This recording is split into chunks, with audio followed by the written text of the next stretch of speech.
Behind me, we have two identical panels that we're gonna spray with the same clear coat, the same gun, the same setup, but two different viscosities. And we're gonna see how that impacts our paint job. But before we do that, obviously, we have to get this stuff all based out. Now, manipulating viscosity for your base coat and your clear coat are two different things.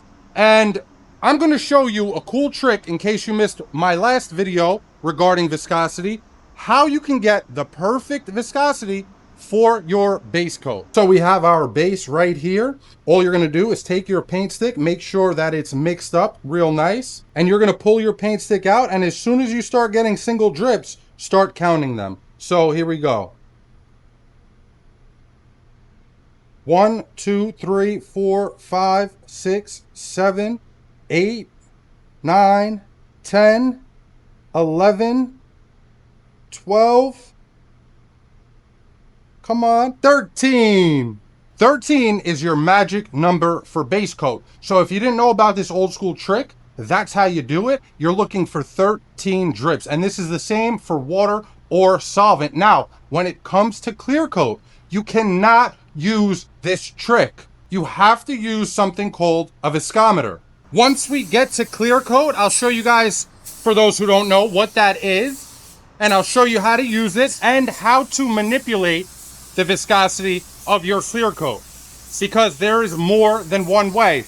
And for those who don't know, the most common thing to affect your viscosity of your paint in general, whether it's base coat or clear coat, is the temperature of your clear. I mean, just think about water for a second. If you have water and the water is 80 degrees or the water is 32 degrees, what's the difference? That 32 degree water is gonna be ice or snow. And that 80 degree water is gonna be flowing water. And different viscosities are going to impact how well or how not well your paint atomizes. When you have correctly reduced paint, it's gonna atomize into nice small droplets that allow you to lay it nice and smooth. We could see here on our spray out, I'll do another one here, how fine the droplets are and how beautiful and even the atomization is, not only in the center of that pattern, but around that pattern as well. Now, given that your temperature has a huge impact on the viscosity of your material on any given day, and the temperature obviously changes every single day, the importance for checking it is for consistency. If you want to consistently lay quality paint jobs, you need to know what you're spraying. And if you can ensure that you're spraying the same viscosity every single time that you load that gun up with paint, well, then you can be sure that you're gonna get the same result every single time you pull that trigger. Now, this is a viscometer. Essentially, it's a cup with a long handle and a very specifically sized or machined hole at the bottom. This way, you can dip it in your material and time the amount of time it takes for this cup to empty, and that'll tell you the thickness or viscosity of your material. This is one I got from PPG. This is a number 2 viscometer. That number 2 viscometer is meant to measure base coat. Now, honestly, if you use that paint stick trick that I showed you guys, you don't need a viscometer for your base coat, but you do need one for your clear coat.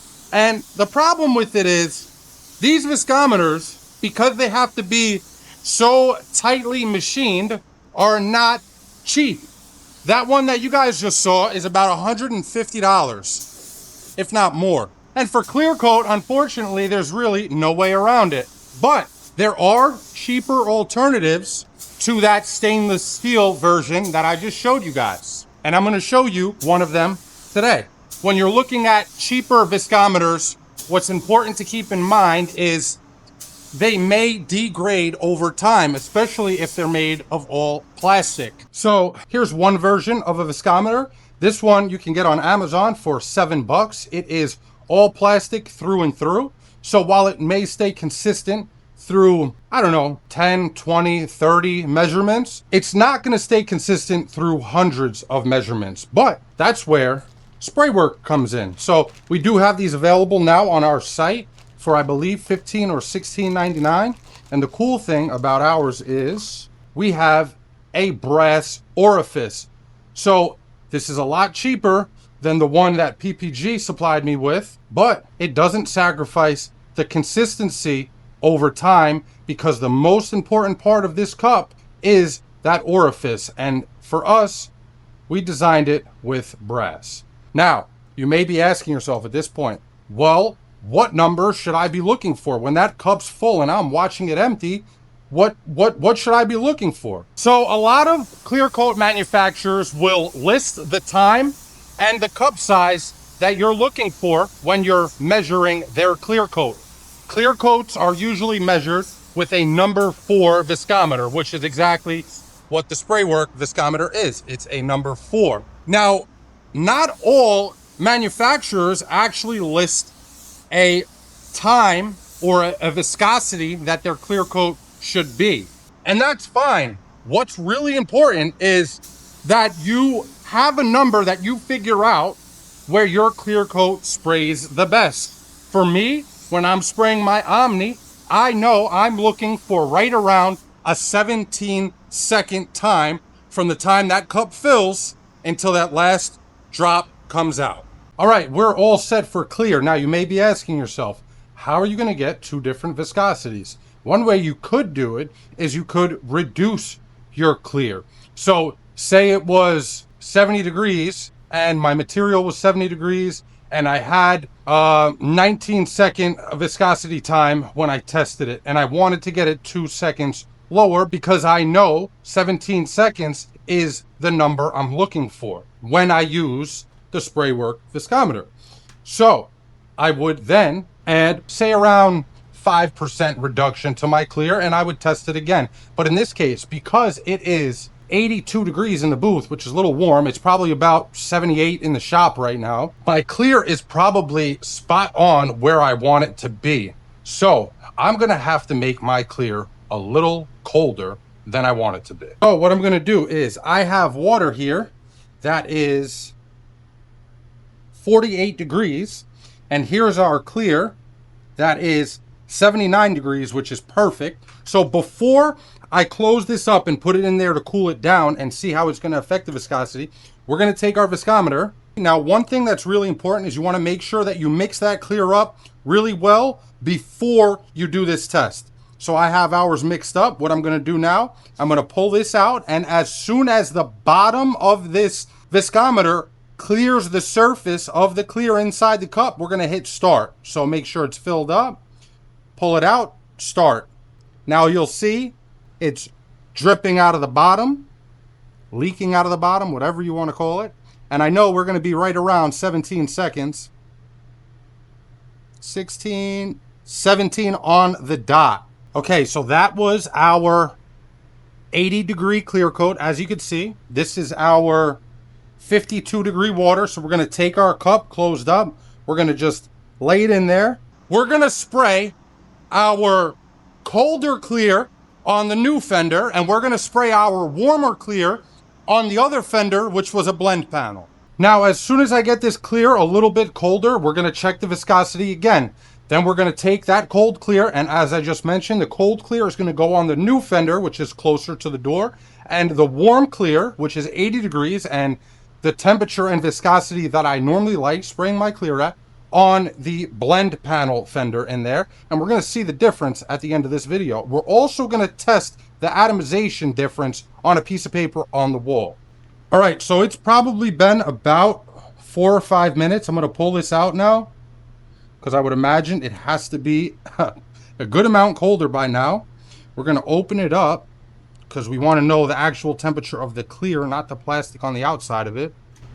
We'll take our temperature, and we're still at 80 degrees. All right, since that water is not cooling it off enough, plan number 2. We're going to take our clear. We're going to step inside the office, and we're going to throw it in the freezer. So we'll put our clear in here. We'll let that cool down. And in the meantime, what we're gonna do is we'll mix the rest of our clear up and we'll shoot the rest of the panels and we'll test the atomization up on the paper I have on the wall. All right, so we have our clear with the correct viscosity in our gun here. We are at 2 bar pressure, and let's see what happens. A beautiful, beautiful pattern. Nice, even atomization. If we look around the edges here, we can see we have very nice, small, fine droplet size. And that is what you want when you're spraying clear coat. Now let's see how this lays down on our fender.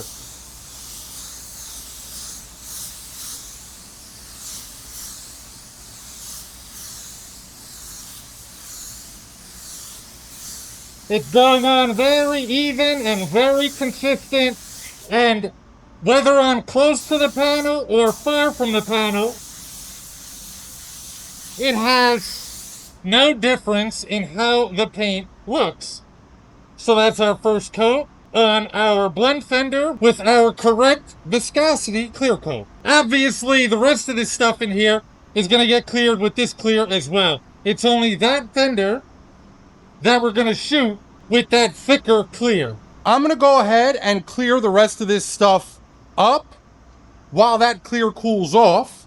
I'm going to try to get both coats down. I'll obviously show you guys the second coat on this fender as well. Then we'll go in there, we'll test the viscosity of that cold clear, and we'll shoot that on this fender, and hopefully it doesn't ruin the whole job. But I'm doing it for you guys. All right, I just got our clear coat out of the freezer. We are at 67 degrees, right? Let's take our Viscometer that I cleaned, dump it in our clear that I can feel is more chunky. We're going to, let me make sure it's filled up, pull it out, and start. Oh, we're going to be here a while, guys. Oh, we're going to be here a while. So you can see we're already at 11, and this thing is just past halfway. And we have a 21 second on the Viscometer. So now I'm going to take that clear, our 65 degree clear, throw it in our cup, take a, is this a fresh top? I'm going to get a fresh top because I don't know if that one is. Throw it on here. We're going to throw this straight in our gun and test the atomization up on the wall, and then spray that other fender with it. So we have our first coat down on this fender, which is flowing out absolutely beautifully. All right, so again, 2 bar pressure. Let's check it out. Look at how chunky it is up on top there. I know it's going to be kind of hard to see on camera, but I'm sure we're going to see it in the finish. And we'll go right into this.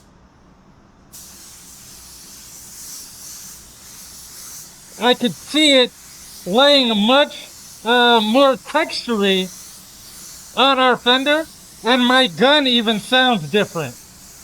I am using the control cap because I'm using the slow hardener.